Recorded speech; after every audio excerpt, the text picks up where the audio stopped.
हर खबर पर होगी आपकी पकड़। डाउनलोड कीजिए एबीपी लाइव ऐप। मैं वास्तव में इसको लेके बहुत चिंतित हूं और आज से नहीं, मेरी चिंता है। माइग्रेंट लेबर जब से चलना प्रारंभ हुआ है, खासतौर पर जब लॉकडाउन प्रारंभ हुआ था, पहले ही चरण में 27-28 मार्च को दिल्ली से और हरियाणा से माइग्रेंट लेबर वहां से जब अपने घरों के लिए रुख किया था, हम सबके सामने एक संकट आया था। लेकिन तत्काल हमने उस समय उनके लिए व्यवस्था की। हमारे पास 10,000 उत्तर प्रदेश परिवहन निगम की बसेज हैं। हमने दिन रात इनको लगा करके उन सबको उनके घरों में होम क्वारंटाइन में पहुंचाने का कार्य किया। वह संख्या उस समय 4 लाख के आसपास थी। इसके बाद जो हमारा लॉकडाउन का दूसरा चरण चला है, उसमें कोई बहुत समस्या नहीं आई। लेकिन तीसरे चरण में अचानक अलग अलग देश के हिस्सों से मजदूरों ने अपने घरों की तरफ रुख किया और उत्तर प्रदेश राज्य की आबादी स्वयं में बहुत बड़ी है, 23 करोड़ की आबादी हमारी है।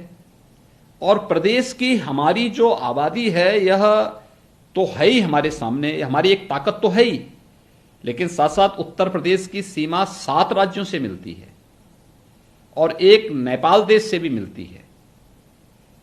अगर आप पूरब की तरफ जाएंगे, बिहार है, झारखंड है, वेस्ट बंगाल है या नॉर्थ ईस्ट है, तो उत्तर प्रदेश होकर के ही आपको जाना पड़ेगा। या अगर आपको मध्य भारत की तरफ जाना है तो भी उत्तर प्रदेश होकर के ही जाना है। दक्षिण भारत की तरफ भी जाना है तो भी उत्तर प्रदेश होकर के जाना है। और अगर पूरब से पश्चिम की तरफ जाना है तो भी उत्तर प्रदेश पड़ेगा। अगर दक्षिण से उत्तर जाना है तो भी उत्तर प्रदेश पड़ेगा। तो स्वाभाविक रूप से हमारे सामने एक चैलेंज इस रूप में आया। पहले हमारे स्वयं के जो प्रवासी कामगार और श्रमिक थे, दूसरा अन्य राज्यों के भी। इस दृष्टि से हमारे सामने एक यह बहुत बड़ी चुनौती थी और इसी को लेकर के मैं लगातार अपील जारी कर रहा हूं। इन्हीं को ध्यान में रख करके मैंने हर राज्य के लिए एक एक नोडल अधिकारी, आईएएस और एक आईपीएस को नोडल अधिकारी के रूप में तैनात किया। हमने लगातार संबंधित राज्य सरकारों के साथ संवाद बनाया। देश के सभी राज्य सरकारों को मैंने पत्र भी लिखा, ज्यादातर मुख्यमंत्रियों के साथ टेलीफोन से बातचीत भी की।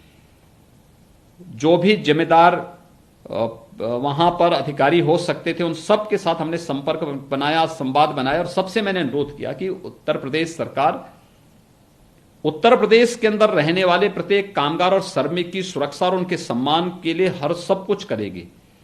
हमारे प्रदेश के जो कामगार और श्रमिक हैं, उनको लॉकडाउन के दौरान सुरक्षा और सम्मान आप लोग भी दें। अपनी क्षमता के अनुसार सभी राज्य सरकारों ने किया, लेकिन फिर भी कुछ कारण था। बहुत बड़ी मात्रा में लोगों ने वहां से अपने घरों की ओर रुख किया। अब आप अभी तक हमारे पास 12.5 लाख से अधिक कामगार और प्रवासी श्रमिक उत्तर प्रदेश में आ चुका है। और आज से मैं देख रहा हूं कि लगभग 1 लाख प्रवासी कामगार और श्रमिक प्रतिदिन इस जो भारत सरकार के रेल मंत्रालय के साथ संवाद बना करके हम लोगों ने रेलगाड़ियां चलाई हैं, इन रेलगाड़ियों से ही उत्तर प्रदेश में आ रहा है। बाकी बसेस से और बाकी अन्य लोग अपने तरीके से भी आ रहे हैं। मैंने सभी राज्य सरकारों से इस बारे में अनुरोध किया था कि जितने भी प्रवासी श्रमिक और कामगार हैं, इन्हें क्वारंटाइन सेंटर में आप रख करके अगर सूची हमें दे देंगे तो हम वहां से उठा लेंगे, वहां से उनको ले लेंगे, बसेस से उठा लेंगे, वहां से ट्रेन से फिर उनको पहुंचाने की व्यवस्था करेंगे। क्योंकि उत्तर प्रदेश में हमने अपने यहां क्वारंटाइन की क्षमता,